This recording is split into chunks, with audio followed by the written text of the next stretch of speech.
The endless skyline of lush green pine trees touches the cloudy firmament. The lofty mountains are bespangled with a charming backdrop of floating clouds.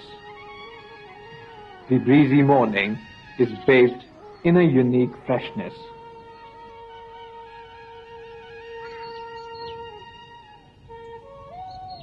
The atmosphere gets intoxicating as the day dawns, bewitching the onlooker. This beautiful place is Gulmarg, the meadow of flowers.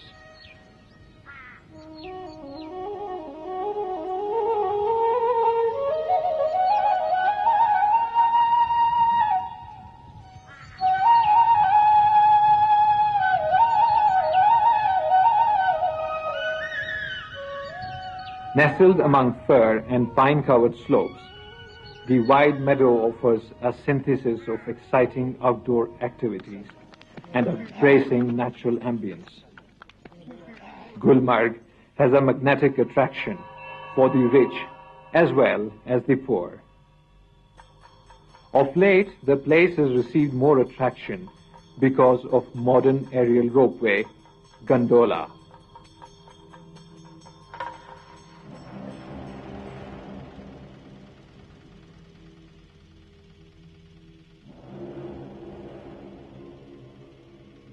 The ropeway has made another highland meadow called Kongdori, 4 kilometers from Gulmarg, easily accessible.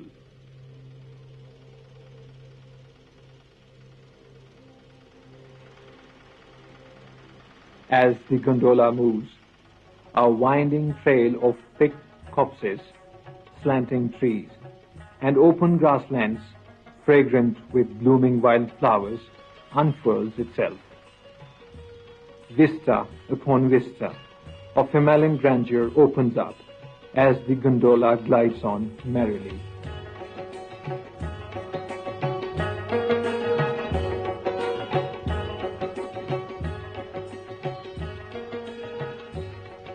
The discovery of the trip, however, is the spectacle of life below the gondola. High up in the mountains, away from the jostling crowds and resting in the arms of a beautiful panorama, resides a nomadic hill tribe.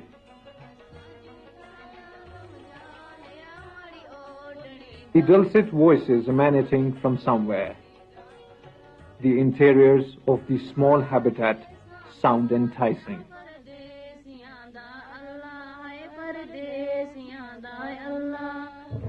Maya ruddi aaye ravi, Maya ruddi aaye ravi. Asa pani lai pa liya, chengan khade loka, Maya chengan khade loka. Asa jhoota jalam ja liya, mari odani da palla hai, mari odani. इस जगह का क्या नाम है? इस जगह का नाम हागरपत। हम तो गरीब हैं, पहाड़ों पर रहने वाले हैं। कोई माल मवेशी लेकर आ जाते हैं। We are poor people and reside in forests and mountains.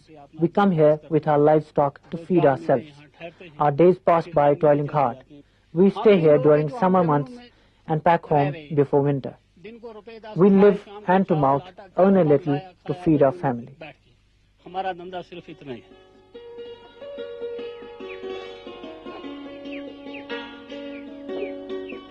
Their ethereal lifestyle is the best bit of the experience at hand.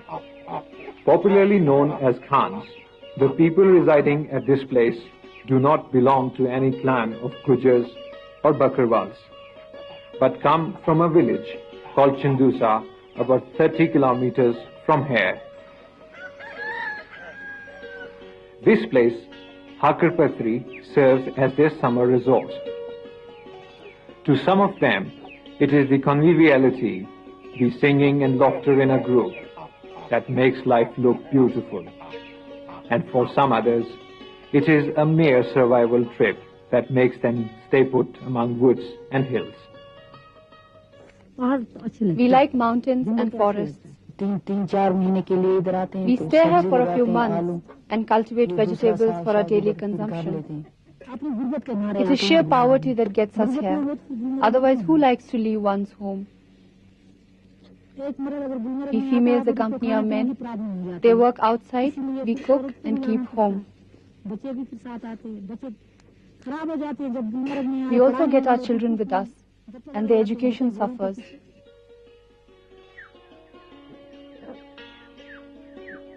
The hutments in which they live are constructed in an intricate way. Made up of rare forest wood, the big logs are compactly joined to make a strong structure.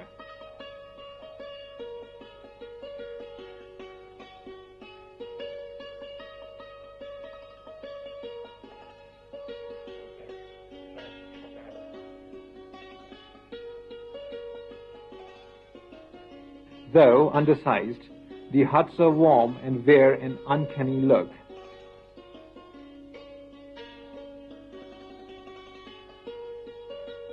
The bedroom, kitchen, and even the stable for animals, all is rolled in one in the hut.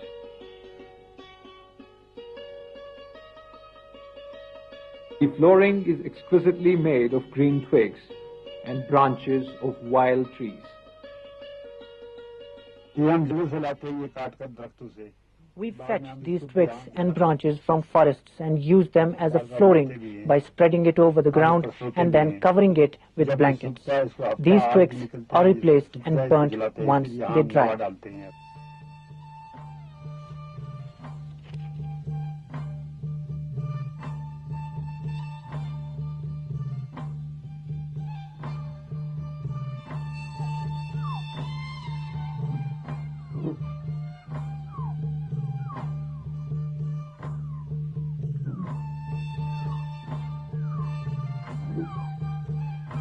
Nature, wildlife, and human beings.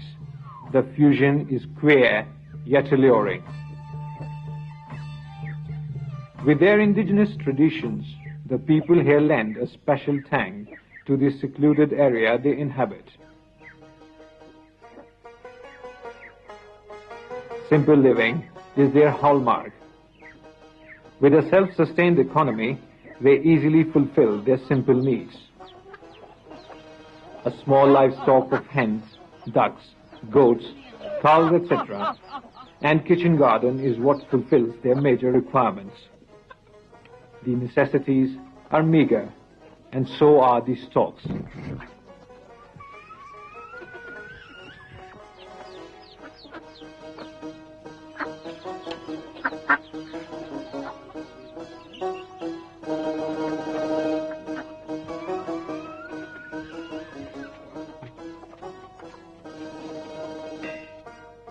The day starts early with a simple breakfast of maize bread and endless cups of salt tea.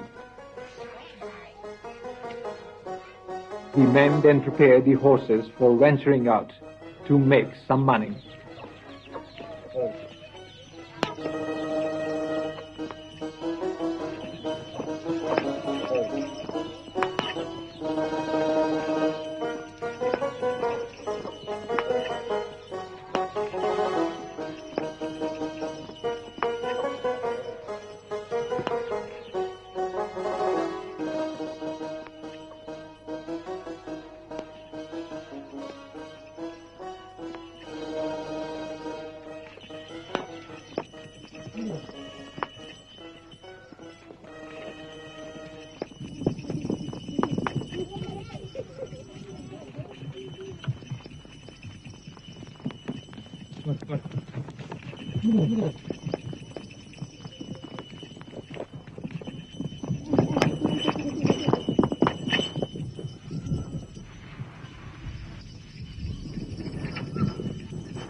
While they go out, women perform all household chores.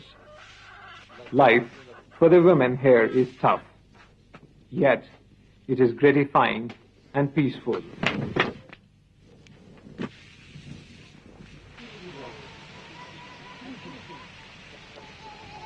Fetching water from a distant stream is a part of their daily schedule,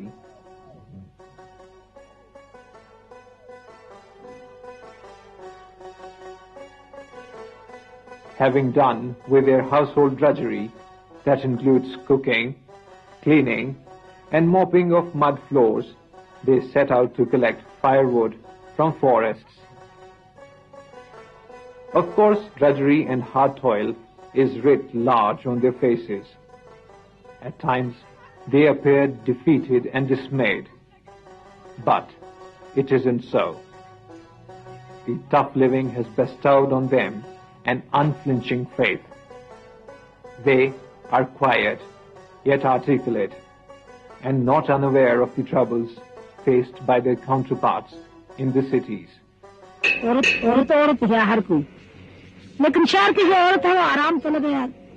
such, there is no difference between urban and rural women. Urban women lead a comfortable life. They cook on gas while we cook on the hearth. We have to perform various chores like fetching drinking water, cutting grass, and collecting firewood.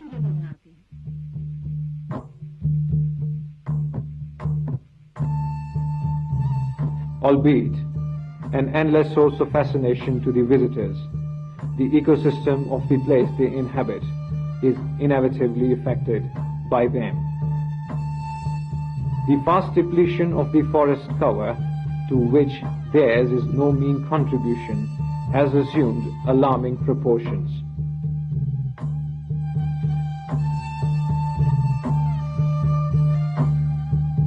The cutting of forests for firewood and construction purposes has harmed the charm of a beauteous place like this.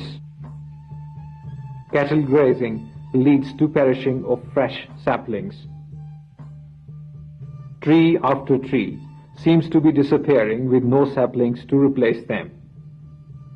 Nonetheless, the intrusion of the Gandola has also devastated the forests on a large scale. Gandola has stabbed the chest of a majestic pine-covered terrain.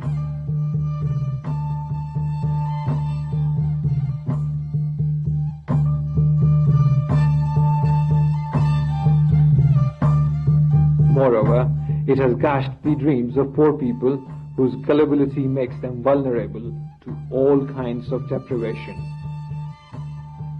Gandola has deprived them of their skimpy livelihood they earned as poniwalas.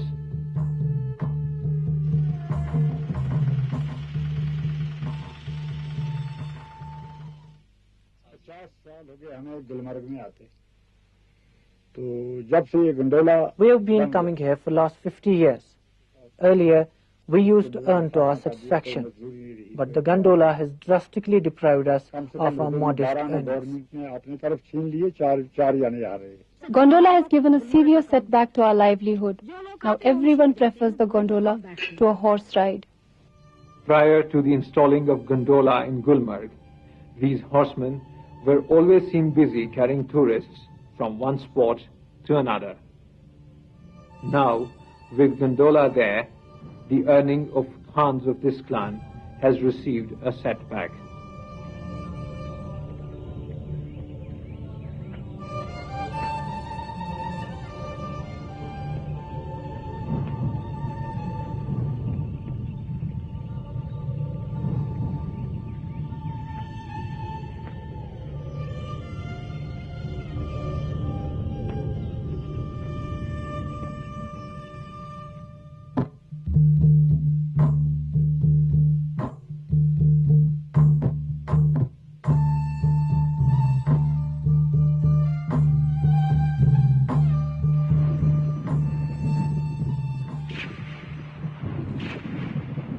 The weather in Gulmarg is always unpredictable.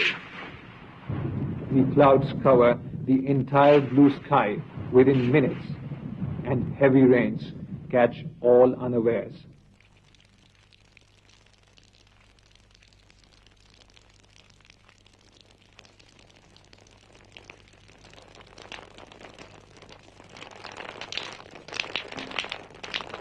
The people living under the Gandola, with hardly any modern means of entertainment available to them, enjoy themselves in their own way. They dance at the tune of drizzling rains and entertain themselves with a sight of serene and chaste woods. Their recreation reflects their innocent and ordinary desires.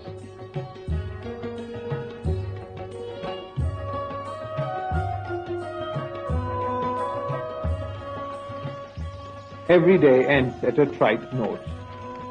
The usual sundries that a Khan father brings home, and a Khan child grabs so gleefully. The day rises and sets with nothing novel in store for them. The gondola keeps meandering up and down the slopes of Gulmarg, and the Khans on the lookout for their bread.